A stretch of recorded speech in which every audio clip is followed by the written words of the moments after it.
Hello, welcome back to Soulstone Survivors. We're still in the prologue, we're still trying to get some speedruns in there, and we're still not editing these videos.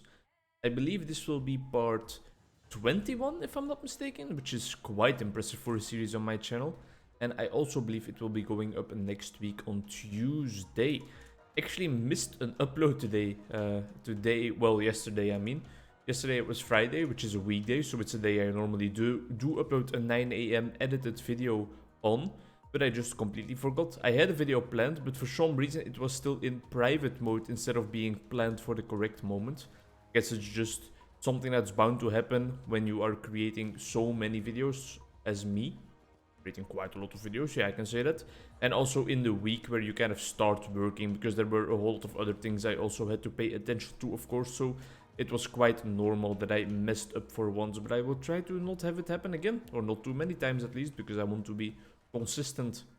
Consistency is quite key in this YouTube journey, this YouTube landscape, that's for sure, so I definitely need to make sure that I am on top of things next time around. And I will be. I will be. Well, I might be. Ooh, skeleton mages at the start, not bad. Not skeleton archers, but skeleton mages are already pretty good. It's not that I'm never gonna miss an upload from now on, because as I just told you, reroll once. Banish this already, go for increased damage. As I just told you, I have started working. So, I mean, the schedule is gonna have to change up some point probably, because for now I will have to go probably at least 4 days, maybe 5 days a week over there and spend the entire afternoon there from 1 in the afternoon up until 6 in the afternoon. I would probably still be able to fit in the recording schedule that I have right now with 2 videos a day, one being edited and the other one being just a messy ramble party like this one is right here. But, I mean, I also still have friendships, I still have hobbies, I still need to exercise, I still want to read books, I will probably have to read outside of work for work as well. I still have a girlfriend to spend time with, so I mean, I still have that encyclopedia to write on different kinds of bacteria that can live in donkeys' anuses. It's one of my passion projects in life, so I have a jam-packed agenda, you know. Quite sure. I'm not gonna be able to keep up the schedule that I have right now, even though it is what I would want the most, what I really desire, you know. I love creating content, and I would do it full time if I could. We're still a long way away. Although we have been growing steadily. I've also, let's banish the movement speed as well. Reroll once. Ooh. But the wounds are a bit slow. Let's go for the critical strike damage modifier. Maybe we'll still get critical or vicious strikes, and that's gonna help us out a lot. Area of effect on void, that's great. One of the things that I have been doing to grow a bit more is also market a little bit, even though I have actually no idea how to really do it proficiently, how to do it well. I'll go for Blizzard. Either way, I've just shared my crosscode video on Reddit once, on the crosscode Reddit, because I believe that that would be a great move, and it seemed that it was, because that video got a lot of views and it got a lot of likes on Reddit. And then also I have just been commenting on a shitload of other people's YouTube videos. I looked at games that I was playing myself, like Crosscode or Soulstone Survivors, looked at the videos that were uploaded that day, and looked for some small YouTubers, of which I actually also... this is not great. Oh, no, it's not great at all. Let's go for Frostbolt, but I want to replace that with Skeletal Archers, hopefully. Although I don't think this is gonna be a legitimate speedrun attempt. Either way, small YouTube channels, people of whom I could think like, yeah, I can really make their day by just commenting on their video if I actually enjoy the content. And I did that for a whole bunch of channels. I did that for a whole bunch of channels, and then next to Crosscode, or other than Crosscode, I also did it for Soulstone Survivors, and I also did it for Lord of the Rings, The Battle for Middle-earth, the game I played as the first game on this channel, actually. Because that game has always great nostalgic value for me, so I always enjoy watching people play that. And I mean, I don't know if it actually helps. I did get like 2 or 3 new subscribers, but I don't know if it was necessarily from those people and their channels, but you never know. Maybe someone else is looking for content in those games. They look at those videos, they see, this is not really the type of content creation I am looking for. I want someone a bit more calm with a bit more funny edits. Not that I make that many funny edits, but either way, I digress. And they're like, oh, look at this guy in the comments right here, boasting about his own channel. Let's go take a look. You never know. You never know. Even one of those experiences would already provide me with an extra subscriber, and that maybe that person is like to his best friends in real life. Hey, I found the funniest dude on the internet. His name is Onkruid. You should check it out. That's at least how it always goes in my wet dreams, but in real life it might be a bit different. I don't know. How have you guys been doing? I've been doing a-okay. Went to a quiz yesterday. Was quite a hard one actually. I didn't contribute all that much actually. It was just really an all over the place quiz, you know. Sure, there were some themes and there were some rounds where you could find like a central link linking all the questions together, but still, some of the questions were, for example, 3 questions in a row about one single author and one single book that she wrote, and you know that or you don't know that, right? But I still learned a whole lot of new things, of course. For example, that the high seat of the Volkswagen company is in Wolfsburg in Germany, and that was a very important city for the Nazis in World War II. What else did I learn? I learned about the band Golden Earring, the Dutch, yeah, a Dutch band apparently from before my time a little bit, but I still enjoyed their music a lot.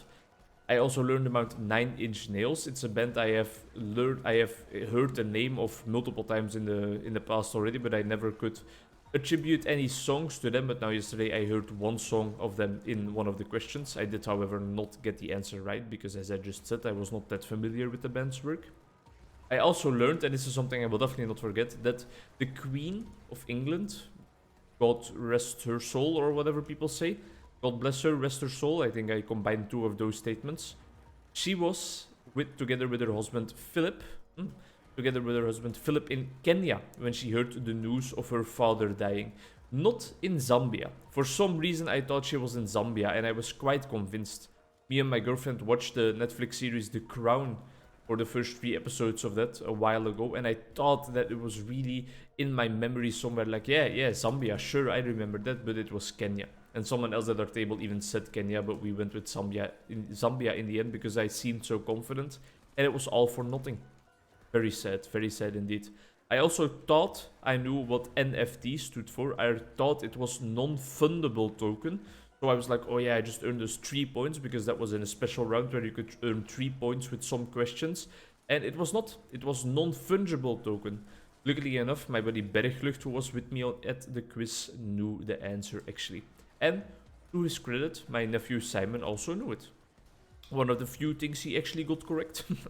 Most of the time, his input was like, yeah, I know this word is resemblant of the answer. And of course, he was always right. The words were often resemblant of the actual words we needed for the answer. But newsflash, you need the actual answer if you want to compete in a quiz. It was a bit of a strange one, though, yesterday.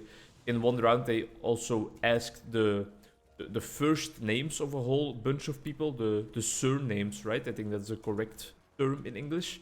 And that's really weird because normally in every single quiz in existence, they always ask the last name. Because that's the thing you need to remember most often. But now they ask the first names, and it was quite hard. Even though, I believe, yeah, that was the round where they asked first names, but you also had to follow the alphabet, if I'm not mistaken. So you did always know the first letter, but still, weird stuff. All in all, some interesting questions out there, though. And we still had a blast, even though we didn't end in such a good position. I'm too ashamed to reveal how far up the leaderboard we were. No, we were 18th out of 33, which is really not amazing, not great at all, just like the speedrun attempt, by the way. But we still just made the best out of it, and we had a blast. We had a lot of fun together. And it's the most important part about things that you do in your free time, right? You don't always have to win, you don't always have to be proficient, efficient, have to be amazing at things, but you just have to have fun, and you have to enjoy the time you invest into hobbies and stuff like that. And talking about time invested, I have throughout the last month been investing a whole lot of time into running, of course. And I only have 3.5 kilometers to go, so I am really almost done. I was supposed to finish it off today with my friend whom I normally go running with, but she kind of forgot that we made that agreement to possibly go for a run. And she partied yesterday, and going running when you are hungover is not the most fun in existence. I've probably done that once or twice, but I'm not hungover all that often, to be honest. Not to toot my own horn too much, but I know my boundaries quite well. and I almost never go over them. I don't get easily pushed to go over them either, not anymore at least. When I was younger, I would succumb to peer pressure sometimes, that's for sure, and I would actually drink more alcohol than I had set out to do. Don't worry, I know that that's one of the diagnostical and statistical manual for mental disorders criteria for an addiction. That's not the case, not the case at all. But yeah, right now, in this day and age, at my point in life, I don't let their shenanigans get the best of me. When I want to stop drinking, I stop drinking and I drink water or Coke for the rest of the evening, just a nice soda. And they say like, oh, you're drinking water, you're such a pussy, why would you do that? Here, grab another beer. And I just say, no, no, thank you. Even when we are playing drinking games, I just continue on drinking water because I know that it's not gonna be worth to go to the point of actual being like flat out drunk, being completely drunk. I can be tipsy sometimes, and that can be enjoyable, fun. You get a bit looser, you get a bit more social, people smile a bit more, are a bit more happy and stuff. But going past that point, to the point where you will regret it the next day, no, that's not something I do anymore. Never. I always set my boundary and I very, very rarely cross it. And I think that is a great approach in life. Take everything in moderation.